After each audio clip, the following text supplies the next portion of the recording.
We gonna do them together. You feel me?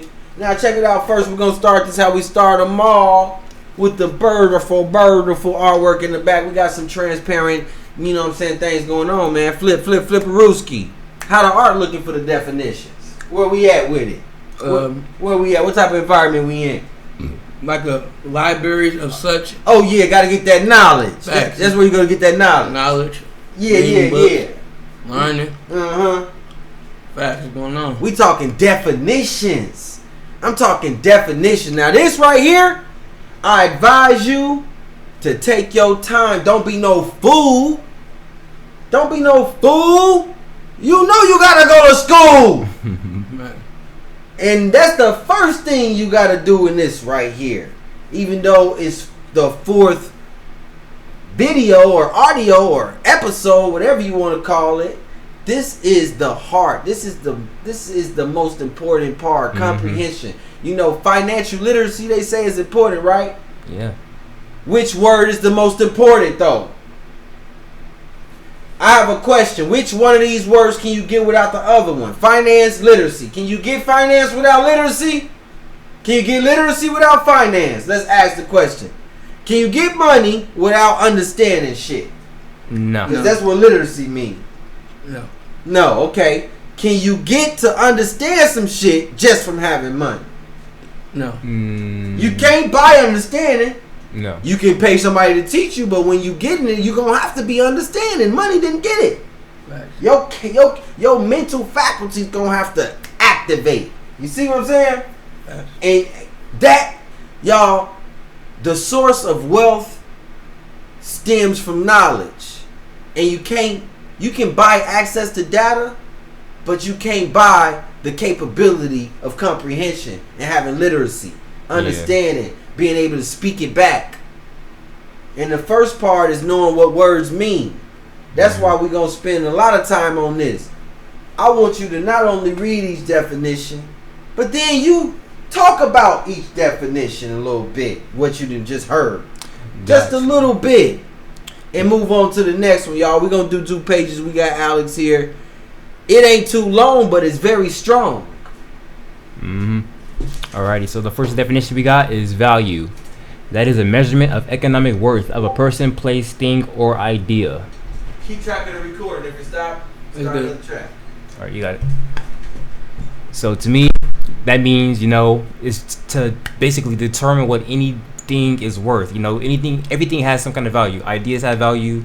You know, it's all dependent on, you know, what it can do for the world, basically. Like, it's not even all, like, not all value is monetary. You know, you got different kind of values, all kinds of stuff like that. Okay. And then you got the next definition. We got valuation. That is the process of calculating the value of an asset. And it's interesting because we just talked about, you know, the valuation matrix. That is the whole system that's our whole spiritual system to determine how much each act of love is worth. There's a whole system for that. So yeah, basically when it comes to valuation, everything has a value, but it has to be determined first. And that's the process of evaluation. For instance, like this laptop is sitting in front of me right here. You can, you know, probably Google it to see how much it's worth. You know, that's the type of valuation. But at the same time, you know, it might be of different value to somebody else. So it's all a process to determine what something is worth according to, you know, each individual. Next definition we got money. Money is anything that is used as a medium to exchange value. So basically, you know, in our system we use USD as money. Other people use pesos. You know, cryptos are money. That's the type of, you know, asset that is used as a medium of exchange. Anything that you use to exchange something for something else, that's pretty much money. You know, you got one of my favorite games, the Fallout games. You ever heard of those? They use bottle caps as money because they live in a post-apocalyptic world, so they use bottle caps. And you know, they use it to change. They use it to, you know, you can buy whatever they need. They can buy that shit with bottle caps. So that's their form of money because that's what they use to exchange value. It you know, they all accept it as their currency. So it's a value in their system. And so it, you know, it basically becomes money. Anything that somebody will accept the value in, that's money to them. It could be anything. Next definition we got transaction. Any agreement or exchange between two or more parties where goods, services, or assets are traded for money or value. So basically anytime I conduct business with somebody, I give them something and then they get something in exchange, that's a transaction. Again, it don't always got to be money. Sometimes, I'll look out for somebody. I'll make a beat for somebody and then they'll be like, if you need a verse from me, I got you. That's a transaction. We made a deal. No money was exchanged. But I did something for him. You gonna do something for me? That's a transaction. All right. The next definition we got is a value transaction. It's any transfer of value, regardless of the medium used. So that's basically the same thing that I just said in the previous definition. So, you got regular transactions where it's any kind of deal you make, but a value transaction is pretty much the same thing, but it doesn't matter the medium used. So, like I said, you can do a transaction with money. That's a money transaction. You do a transaction with love. That's a value transaction. It just depends on whatever the asset that's being negotiated on. That's going to be what determines the value of it. Right. And then we got the next definition is an asset. That's any valuable resource owned or controlled by an individual, corporation, or government that holds monetary value and is expected to provide future economic benefits. So basically, anything that I got or anything that anybody got that can be used to conduct business, can be used for transactions, negotiations, that can be used to provide some kind of, worth in humanity or society. That's an asset. Anything that has some kind of value, basically. Anything that has a perceived worth that can be used as an asset. We got different types of assets. This next definition is a cosmic asset. That's any valuable resource existing in the cosmos, owned or controlled by an individual, corporation, or government that holds monetary value and is expected to provide future economic benefits. So a type of cosmic asset, that would be something that exists in the cosmos. We can say, if we go out into space and get some kind of rare mineral that exists out there that don't exist here, that's a cosmic asset. Or shit that exists in the cosmos. And then we got the next definition, that's a spiritual asset. Any valuable resources existing in the spiritual realm, owned or controlled by an individual, corporation, or government that holds monetary value and is expected to provide future economic benefits. So it's kind of like the same thing as a cosmic aspect, but instead of existing in the cosmos, it exists in the spiritual realm. So spiritual shit, those are spiritual assets. Things that come from your spirit, like integrity. That's a spiritual asset. You can definitely use integrity to provide economic benefits and value.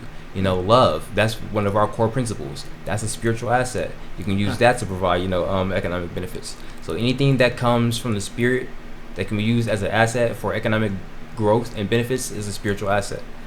The next one we got digital assets. Any value resource originating from computation, owned or controlled by an individual, corporation, or government that holds monetary value and is expected to provide future economic benefits. So, crypto, that's digital assets. We know that those exist in a digital world based off the, they run off of numbers, computation, digital data. Like credit? Yep, credit is another type of digital asset. It's, it's a digital form of, tracking a person's overall worth. Okay. So, yeah, these are type of digital assets, and you can use these just like any other asset, a cosmic asset, a spiritual asset. We can use these in the digital realm to, provide economic benefits. And then the last type of asset we got here is a physical asset. It's any resource existing in the physical realm owned or controlled by an individual, corporation, or government that holds monetary value and is expected to provide future economic benefits. So we are all familiar with physical assets. That's the shit that we use to survive every day. USD, regular dollars, that is a physical asset. That's, types of stuff that we use to, do business and, provide for society, our families, and all that kind of shit. Other types of physical assets, property. Property is a physical asset. You can use that to, all kinds of stuff. You can create youth groups, parks and stuff where kids can come play. These are physical assets because they do provide benefits for society, for your your home, your community. Anything that is tangible, anything that you can touch, that's a physical asset that you can use.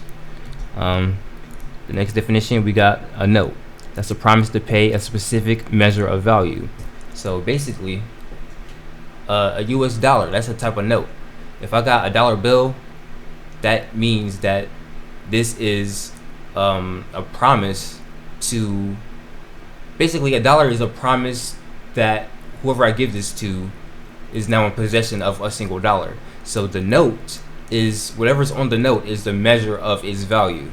And you can in our system we use US dollars as the notes, but in any system, whatever you construct a note, you can put whatever value is on the note, and whoever wants to negotiate and do business with you, whenever they conduct the transaction, they will accept your note as the promise to pay that specific value. Next definition, we got tax. That's an economic lien amount due to a third-party government due to exchanging certain value transactions. So within any type of system, transactions are taxed by whatever government is overseeing that system. And when you do a transaction, you gotta process the data, you gotta process the you gotta keep the books, you gotta make sure you got all the paperwork and stuff like that. And so you can file these transactions with that government, and the tax is whatever amount is due for that specific transaction. You got tax withholding as the next definition. This is a portion of your income that an employer or payee. Tax withholding is a portion of your income that an employer or payer deducts from your paycheck and sends directly to the government on your behalf. The next definition we got is tax credit. That's a dollar for dollar reduction in the amount of tax, in the amount of income tax you owe. So if I owe the government some taxes and I pay over on the taxes that I owe, I'm going to get a tax credit for the difference of the amount that I paid already. So whatever I overpaid, that amount is going to come back to me as a tax credit. The next definition we got is consideration. Anything provided to a person in exchange for value received. So if I have a transaction where I, exchange value to somebody for something, whatever they give back to me is the consideration for that. Okay. All right. You can exchange value. Keep on. Alrighty. The next definition we got is community currency. A community currency is an alternative medium of exchange created to use within a specific locality or social group to complement national legal tender. Designed to retain economic value locally, it encourages residents to support small businesses and keep capital circulating directly within participating community. And the example I gave earlier is like a small local church can have their own type of currency just within the church members and the people who attend that specific church, and that's a community currency because it's just for that locality or that specific group. The next definition we got is an informal value transfer system. An informal value transfer system is any network or mechanism that receives money or value in one location and makes equivalent funds payable to a third party in another location, operating outside of conventional regulated banking institutions. It's kind of like a MoneyGram. I just found out about one not too long ago called Hawala. It's pretty much the same as MoneyGram, but instead of having to go through a organization or this established group, it's basically like individuals act as their own brokers really, and they'll send the money for you to their network, their network of the people who they transfer with. And so you can send money all over the place with anybody who is within the Hawala network, and that's a type of informal value transfer system. Now the next definition, we got spiritual informal transfer value system, and that is informal value transfer system which operates based off of spiritual and or religious standards. So it could be the same type of, it could be the same thing as like a MoneyGram, but instead of dealing with money, they're dealing with spiritual and or religious principles, and that's how they would exchange their value in that system. The next definition we got is gift. It's any item or asset voluntarily transferred from one person to another without expecting payment or anything in return. Whatever I do for the love without needing something back is a gift.